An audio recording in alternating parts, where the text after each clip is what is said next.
사무엘상 이제 이렇게 성경을 하나씩 시작할 때마다 이런 설렘과 동시에 부담감이 있어요. 이 많은 분량을 이제 우리가 예전에 창세기도 거의 1년 동안 나누고 요한복음도 거의 1년 동안 나누고 저희는 뭐 예배가 많지 않으니까 일주일에 한 번씩 하는데 또 이렇게 사무엘상을 이제 시작하면 설렘과 또 그런 부담감이 있는데 기도하면서 같이 하나님이 주신 은혜를 같이 기대하면서 보았으면 좋겠습니다.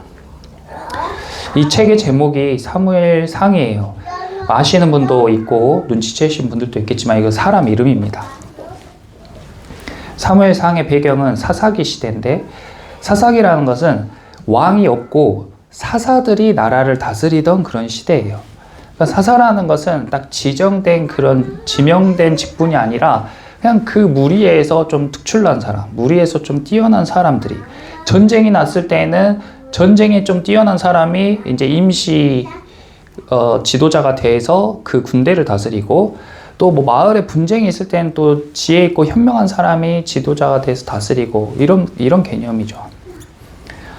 그래서 이때 이 사사기를 읽어보면 사사기 시대에 하나님을 점점 사람들이 잊게 되고 그리고 왕이 없으니까 서로가 다 왕이 돼요. 그러니까 자기 소견에 오른 대로 살아가는 그런 시대였습니다. 그렇게 살아가다 보니까 세상이 점점 더 황폐해지는 거예요. 그래서 사람들은 그 문제점을 왕이 없기 때문에 우리가 이렇다. 왕이 없기 때문에 나라도 어렵고 왕이 없으니까 삶이 점점 힘들어진다라고 생각했어요. 그런데 성경에서는 이때 왕이 없어서가 아니라 사람들이 하나님이 왕이신데 그 사실을 점점 잊어버리고 살기 때문에 혼란이 찾아온 거였죠. 근데 이런 어둠 가운데 암흑기 같은 이런 시대에 한 줄기 빛이 되는 사람이 있었는데 그게 바로 사무엘과 다윗이었어요. 그러니까 이 어두운 시대를 비추는 빛과 같은 왕이 다윗 왕이었고 또 선지자는 사무엘 선지자였죠. 근데 우리가 알기로는 다윗이 훨씬 유명하잖아요. 다윗이 사람들이 훨씬 더 잘 안단 말이에요. 그런데 왜 책 이름을 다윗상, 다윗하 이렇게 하지 않고 사무엘 상하로 했을까? 사무엘 상하에는 사무엘 이야기가 상에 많이 나오고 하는 다윗 이야기거든요. 그런데 왜 더 유명하고 더 훌륭한 것 같은 다윗 이름으로 하지 않고 사무엘 이름으로 했는가? 그것이 우리가 눈여겨볼 점이죠. 뭐 옛말에 호랑이는 죽어서 가죽을 남기고 사람은 죽어서 이름을 남긴다. 그런 말이 있었어요. 그래서 제 기억에 저는 어렸을 때 초등학교 때 뭐 이순신 장군처럼 세종대왕처럼 되고 싶다 그런 얘기를 하는 사람들이 많이 있었던 것 같은데 지금 시대에는 그런 말 하는 친구들 잘 없죠. 그리고 이름을 남긴다는 것 자체가 별로 그렇게 관심사가 되지 못해요. 사람들이 이 이름을 남기는 것에 대한 관심이 꺼지는 것은 영적인 것으로 볼 수 있고 또 죄의 영향이 우리 가운데 강하게 미칠 때 나타나는 현상으로 볼 수도 있습니다. 눈에 보이는 거, 물질적인 것들에 내 마음이 쏠리다 보니까 그 외의 것들, 내가 죽고 난 이후에 내 이름을 사람들이 알아주는 거 뭐 그게 무슨 가치가 있어. 자녀들에게도 그렇고 자기 스스로에게도 그렇고 그런 것에 가치 부여를 하지 않는 시대. 꼭 이 사사기 시대가 우리 시대랑 닮았다. 근데 이때에 그런 자기 이름을 꼭 남기려 그런 게 아니라 시대를 위해서 또 사람들을 위해서 헌신하고 하나님을 위해서 위대한 일을 꿈꾸는 이런 사무엘 같은 사람을 하나님이 세세토록 기억되게 이 성경에 이름으로 그냥 딱 지정해 버렸어요. 모세서는 없어요. 모세서는 없는데 사무엘서는 있단 말이에요. 이런 시대를 깨우는 선지자가 우리 교회에서 나오기를 축원합니다. 네. 그러니까 제가 좋아하는 애니메이션의 대사에 사람은 잊혀졌을 때 죽는 거다라는 그런 대사가 있었는데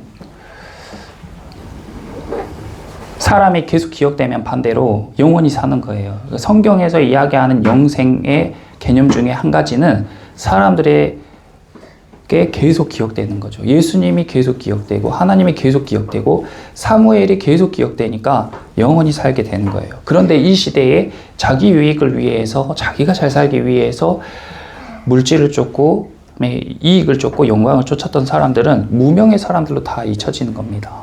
그때 사람들은 죽는 거예요. 그러니까 죄로 인해서 죽게 된다는 개념이 그렇게도 적용이 되는 것이죠. 1절 보시면 에브라임 산지의 라마다임 소빔에 에브라임 사람 엘가나라 하는 사람이 있었어요. 엘가나를 먼저 소개하죠. 이 엘가나는 사무엘의 아버지입니다. 이게 안 넘어가는데 한 장만 넘겨주세요. 엘가나는 사무엘의 아버지예요. 그러니까 이 아버지가 어떤 사람인지를 먼저 조명하고 있는 거예요. 근데 이 아버지를 소개할 때 뭘 소개하냐면 그는 여로함의 아들이요 엘리후의 손자요 도후의 증손이요 숲의 현손이었더라. 그 아버지로부터 윗대 4대까지의 부모들을 쭉 나열해요.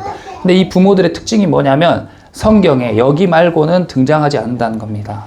그건 다시 말해서 이 사람의 가문이 그렇게 유력한 가문이 아니라는 거예요. 사람들이 알만한 가문도 아니고 힘 있는 가문도 아니고 집안이 빵빵한 가문도 아니다.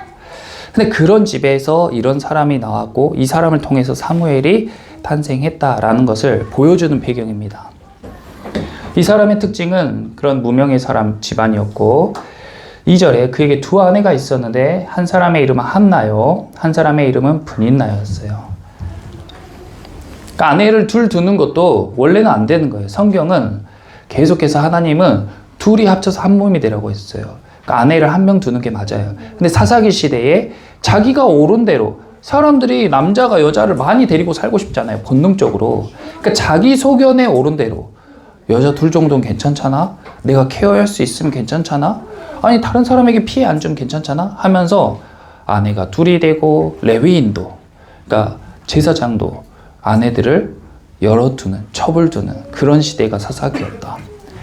그러니까 이것으로 이 엘가나가 나쁘다 이렇게 평가할 수 없는 거예요. 이 시대적 분위기 그리고 이 시대적에 다 만연한 그런 패턴. 아내가 둘이었어요. 그런데 브닌나에겐 자식이 있고 한나에게는 자식이 없어요. 이 여자에게 자식이 없는 게 얼마나 힘들고 어려운 일인지는 저희가 여러 번 이야기를 했었죠. 3절에 이 사람이 매년 자기 성읍에서 나와서 실로에 올라가서 만군의 여호와께 예배하며 제사를 드렸는데 엘리의 두 아들 홈리와 비나스가 여호와의 제사장으로 거기에 있었더라.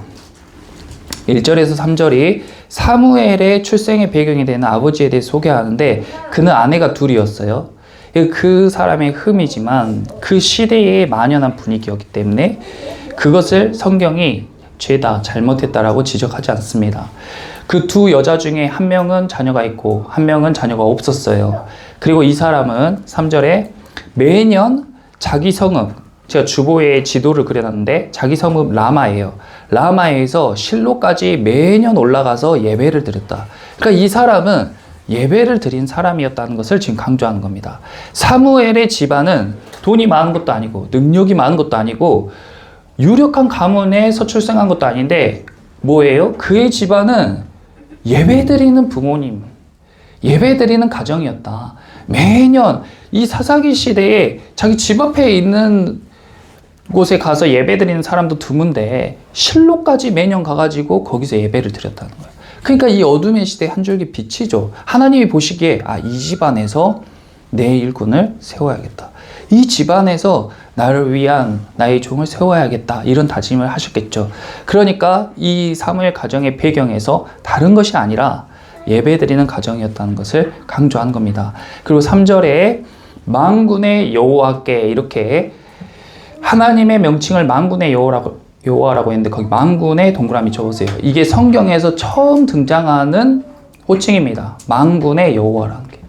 우리가 예전에 지금은 젊은 분들이 기도할 땐 잘 못 들어본 것 같은데 우리 어른들이 기도할 때는 만군의 여호와 이런 말 많이 하시잖아요. 기도할 때 만군의 여호와라는 것은 엄청난 그 능력과 힘 그리고 천하를 다스린다는 그런 의미를 내포하고 있는 그런 이름인데 이 엘가나가 믿는 하나님이 만군의 여호와였던 거예요. 만군의 여호와. 우리가 다 같이 하나님을 믿는데요. 어떤 사람이 믿는 하나님은 되게 시시해요. 되게 능력이 없어요. 그냥 내 마음에 평안 주는 정도? 내 마음에 조금 위로해 주는 정도? 그리고 내가 바쁘면은 조금 거리를 두는 그런 하나님이 있고요. 어떤 사람이 믿는 하나님은 전지전능하고 못하실 일이 없고 나에 대해 다 알고 계시고 모든 능력을 다 갖추고 계신 분. 엘가나가 믿는 하나님은 그런 하나님이었어요. 그래서 그 하나님을 부를 때 만군의 여호와라고 불렀습니다.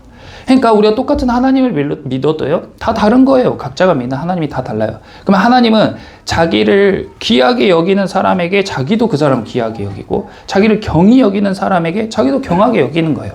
너가 나를 그 정도로 생각해? 그럼 나도 너한테 그 정도의 하나님이 될게. 너가 나를 그렇게 의지해? 그럼 내가 너에게 정말 의지가 되는 하나님이 되어줄게. 그게 하나님께서 일하시는 방법이에요. 이 엘가나는 자기는 가문도 보잘것없고 능력이 있는 것도 아니지만 이 시대에 예배를 드리면서 하나님을 만군의 하나님으로 인정하고 그분을 섬기는 그런 사람이었던 겁니다. 그 대조적으로 엘리라는 제사장이 나오는데 가장 하나님을 의지하고 하나님을 잘 믿어야 될 그 엘리와 그의 아들 두 제사장, 이게 그 두 가정의 대조적으로 이렇게 비춰지죠. 다음 4절에서 7절 보시면 이제 이 가정에, 이제 우리가 이 가정의 배경을 알았고, 이 엘가나라는 가정에 제사를 드리는 날에 예배를 드리는 날이죠. 제사는 예배예요. 그러니까 예배를 드릴 때에 재물의 분깃을 그의 아내 브니나와 그 모든 자녀에게 줘요. 그러니까 헌금할 돈을 브니나와 그 자녀들에게 준단 말이에요. 그런데 브니나에게 주고 자녀들에게도 다 나눠준 다음에 이 사람들에게 모두 준 목보다 갑절, 그러니까 2배로 한나에게 줘요. 그러니까 그게 브니나가 너무 못마땅한 거예요. 그러니까 브니나는 한나를 또 괴롭혀요. 예배 드리러 가야 되는데, 주일날 우리가 교회 가야 되는데 꼭 그럴 때 부부끼리 갈등이 생기고 싸우게 되고 자녀들이 속상하게 하고 말을 안 듣고 그런 일들이 갈등이 있을 수 있는 거죠. 그러니까 이 엘가나의 집안도, 엘가나가 이렇게 신실하고 믿음의 사람이었지만 모든 게 예배를 잘 드린다고 평탄한 게 아니고 오히려 그 가정 안에 분쟁과 분란, 교회만 가면은 아내들끼리 싸워, 시끄러워, 피곤해. 교회만 안 가면 괜찮아. 그러니까 교회를 안 가면 좋겠다 이렇게 생각하는 사람도 많이 있겠잖아요. 근데 엘가나는 그렇게 하지 않고 매년 예배를 드리러 갔습니다. 그 분쟁이 있음에도 불구하고. 그건 풀어야 될 분쟁인 거예요. 피해야 할 분쟁이 아니라. 그래서 갑절을 줬는데 한나는 자녀가 없어서 슬퍼요. 그래서 엘가나는 사랑하는 한나에게 2배를 줬어요. 근데 그걸 보는 브니나는 또 속이 상해요. 브니나가 왜 그랬냐면, 뭐 여러 이유가 있겠지만 신명기에 보면, 신명기 말씀에 그런 말씀도 있어요. 네가 미워하는 여자를 아내로 두었더라도 그 여자가 낳은 자녀 장자 삼고 그에게 모든 자녀들보다 2배의 몫을 주라고, 그런 메시지가 있어요. 그러니까 브니나는 자기가 덜 받는 건 괜찮겠지만 자기 아들이 장자인데, 내 아들이 첫째인데 왠지 이 엘가나가 한나가 낳은 자녀에게 장자를 삼을 것 같은 거예요. 그 아이에게 유산을 2배를 줄 것 같은 거예요. 그러니까 자꾸 한나를 더 괴롭히죠. 엄마 마음이 자기 자식이 받아야 될 거 못 받으면 얼마나 속상하겠어요. 그러니까 한나를 계속 괴롭혀요. 6절에 여호와께서 그에게 임신하지 못하게 하심으로 그의 적수인 브니나가 그를 심히 격분하게 하여 괴롭게 하더라. 7절에 한나가 여호와의 집에 올라갈 때마다 남편이 그같이 하매 브니나가 그를 격분시키므로 그가 울고 먹지 아니하니. 그러니까 이 한나가 사무엘의 아빠 엘가나의 배경이 처음 나왔고, 그 다음에 이제 사무엘의 엄마인 한나의 이야기가 나오는데, 이 엄마는 오랫동안 애를 못 낳았어. 너무 속상해. 근데 같이 사는 그 남편의 또 다른 아내가 자기를 너무 괴롭혀. 자기는 아이도 낳았는데 아이도 못 낳는 여자라면서 너무 괴롭혀.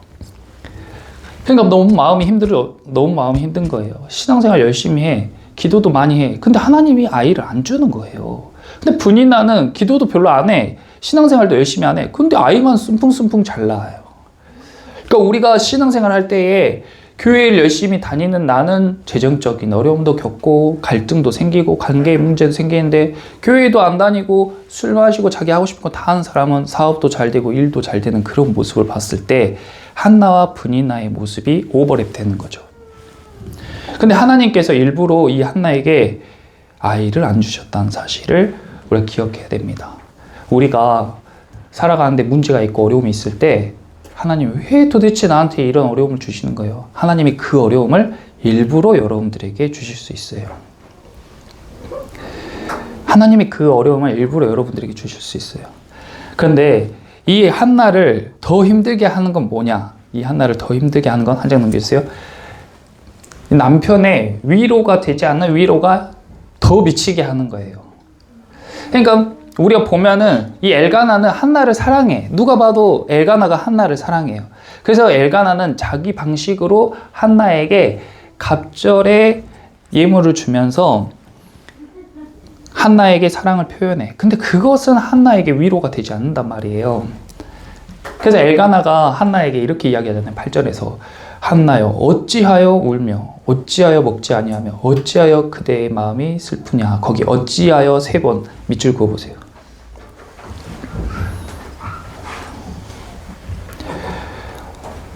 자, 아내분들 잘 봐보세요. 남편은 여자를 잘 몰라요. 남자는 여자를 잘 몰라. 엘가나가 한나를 사랑하지 않는 게 아니에요.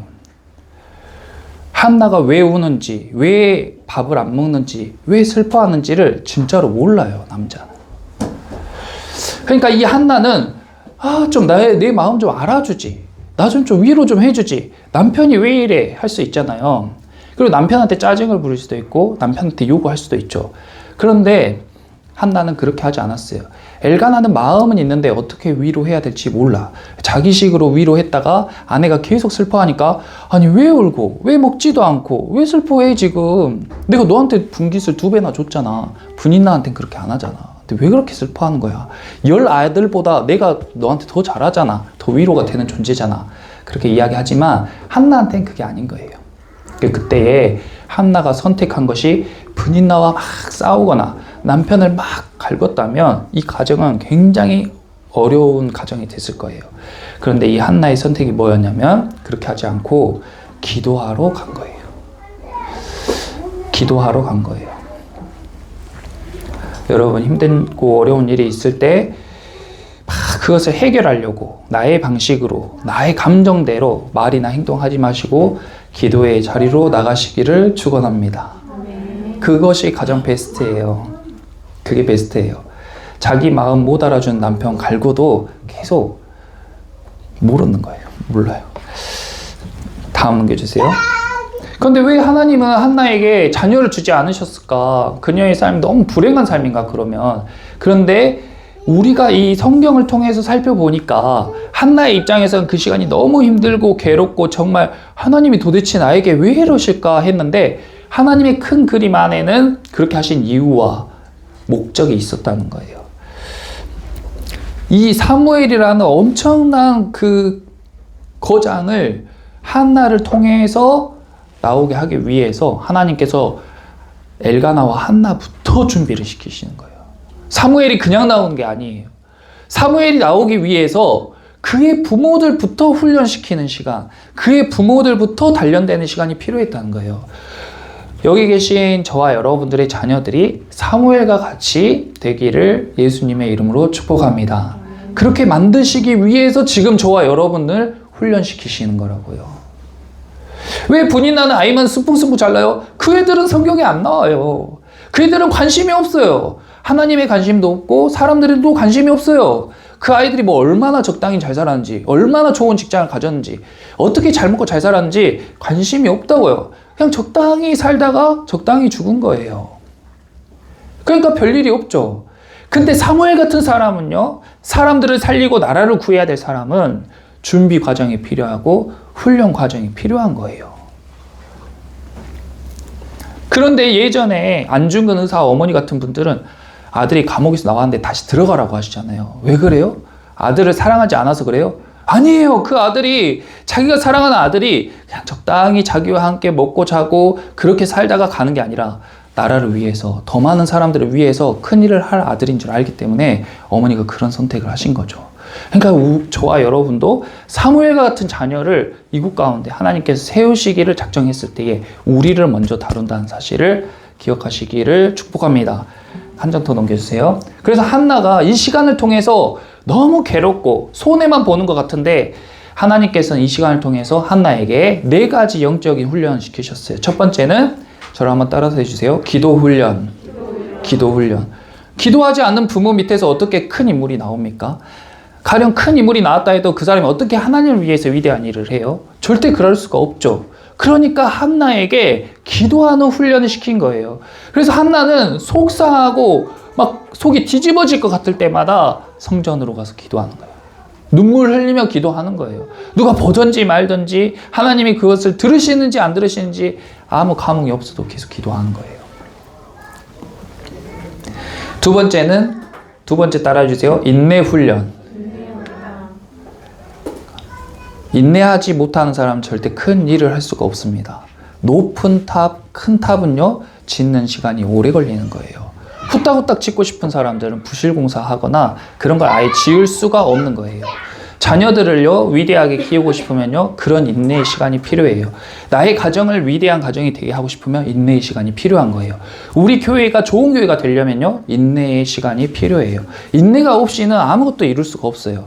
그러니까 하나님께서 이 인내의 훈련을 한나에게 계속 시키는 겁니다. 분인나가 아무리 심하게 갈고도 한나가 말로 실수하거나 행동으로 실수하지 않고 분인나와 그의 자녀들에게 화풀이 하지 않고 교회로 가서 기도하면서 그 시간을 온전히 견디는 거예요. 자, 세 번째는 포기 훈련. 포기 훈련을 시켰어요. 나의 뜻, 나의 욕심. 30살에는 아이를 낳아야지. 내 나이가 지금 몇인데 아이가 지금도 없어가지고. 이런 거. 집은 이 정도 살아야지. 내 아이는 이 정도 공부는 시켜야지. 남들에게 이 정도로는 보여야지 하는 그런 마음이 싹 사라져요. 1년, 2년, 3년 아이가 생기지 않으니까 하나님 아이만 주세요. 아이만 주세요. 다른 거 다 포기하고 없어도 괜찮아요. 이제 그런 거 저 명품, 좋은 집, 좋은 차, 사람들에게 인정받는 거 없어도 괜찮아요. 그렇게 포기하는 훈련을 시킨 거예요. 그리고 네 번째 믿음 훈련. 네, 믿음 훈련. 내가 지금까지 아이가 생기지 않았는데 하나님은 나에게 아이를 주실 거야. 주시지 않아도 괜찮아. 그래도 뜻이 있을 거야. 하고 하나님을 전적으로 신뢰하고 의지할 수 있는 준비가 딱 되었을 때에 그때에 하나님께서 한나에게 비로소 자녀를 주신 거예요. 다음 넘겨주세요. 한나는 계속 저렇게 기도했죠. 한나가 기도할 때에 그 실로 그리고 그 성전의 제사장이 목사님이 엘리였어요. 엘리. 그리고 그의 두 아들이 이제 제사장 역할을 하고 있었는데 형편없는 제사장이었습니다. 엘가나와 한나보다 훨씬 형편없는. 그래서 한나가 가서 성전에서 막 이렇게 기도를 하는데 엘리가 어이 술 먹고 여기 와서 뭐 하는 거야? 집에 얼른 가서 자. 이렇게 하니까 제사장님 저 술 취해서 이런 거 아니에요. 기도하고 있는 거예요. 여기. 그래? 하면서 가는 그 정도로 영적으로 둔감하고 기도하지 않고 하나님을 경외하지 않는 그런 교회, 그런 성전에서도 한나가 신실하게 계속 기도를 해요. 다음 넘겨주세요. 그래서 이제 아이가 태어납니다. 드디어 사무엘이라는 아이가 태어났어요. 그래서 이름이 내가 여호와께 그를 구하였다라고 그런 의미에서 사무엘이라고 했어요. 이름에 엘이 있으면 다 하나님이에요. 엘은 하나님이에요. 그 사무가 내가 구했다 이런 뜻이겠죠. 그래서 내가 하나님께 구했더니 이 아이를 주셨다고 이름을 사무엘로 짓고 그리고 20절에서 22절 보시면요. 한나가 임신하고 때가 이름에 아들을 낳아 사무엘이라 이름하였으니 이는 내가 여호와께 그를 구하였다 함이더라. 그러니까 내가 하나님께 구해서 나에게 하나님이 나에게 주신 자녀 해서 이름을 사무엘이라고 지었어요. 22절에 오직 한나는 올라가지 아니하고 그의 남편에게 이르되 아이가 젖되거든 내가 그를 데리고 가서 여호와 앞에 뵙게 하고 거기에 영원히 있게 하리이다 하니 자 거기 여호와 앞에 뵙게 하고 거기에 영원히 있게 하리이다 밑줄 그어보세요.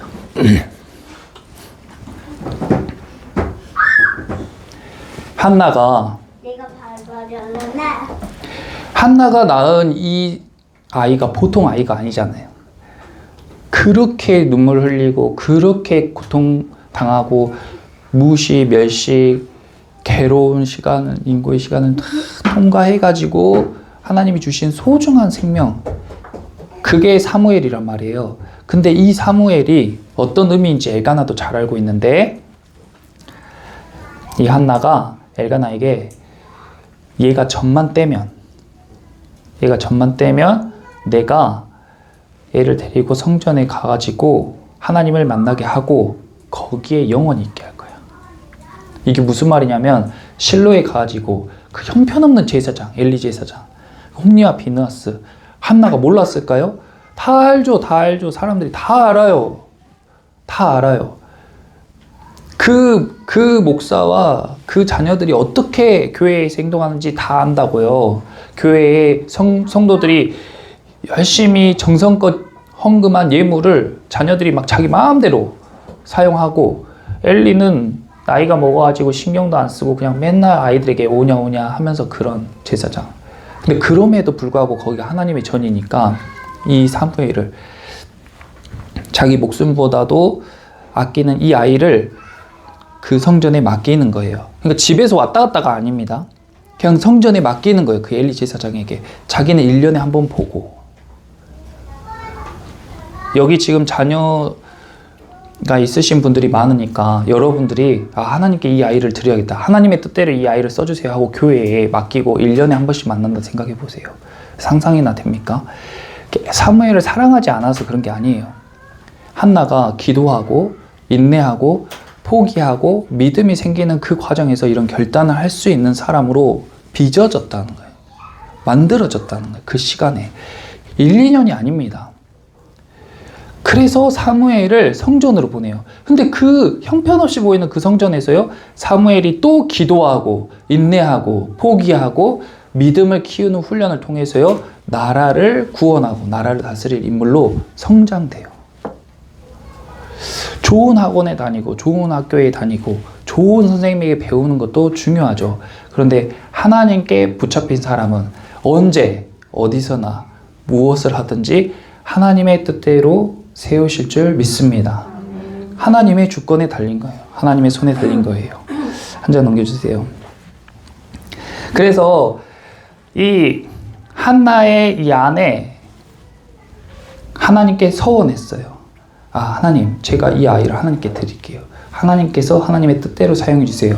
이것은 하나님에 대한 엄청난 신뢰가 있었고, 그리고 하나님께 기도했겠죠. 하나님, 저에게 아이만 생기게 해주시면 제가 그 아이를 하나님을 위해 살게 하겠습니다 하고 계속 기도했겠죠. 그러니까 진짜로 딱 아이를 낳았을 때에 미련 없이 그 아이를 하나님께 올려드릴 수 있었던 거예요. 이 이후로 한나는 아이들을 계속 더 낳게 됩니다.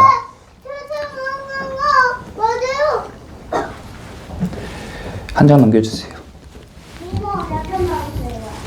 우리는 뭐 다 자녀들을 잘 키우는 방법, 또 내가 잘 사는 방법, 이런 것들을 알고 싶을 텐데, 우리가 방법은 천갈래 만갈래죠. 뭐가 딱 맞다고 이야기할 수 없어요. 하지만 한 가지 분명한 것은 하나님께 붙들린 사람, 그 가정과 자녀를 반드시 하나님께서 지키시고 세우신다는 사실입니다. 그래서 우리가 신뢰하고 기도의 자리로 나아가서 하나님께 기도해야 돼요. 특별히 우리가 생각하는 대로 일이 풀리지 않고 문제가 생기고 교회에 다니지 않고 믿지 않는 사람들은 잘 풀리는 것 같은데 오히려 내가 더 힘들고 꼬이는 것 같은데, 그때가 기도해야 될 때인 줄 믿습니다. 그때가 하나님의 때고 그때가 기도해야 될 때예요.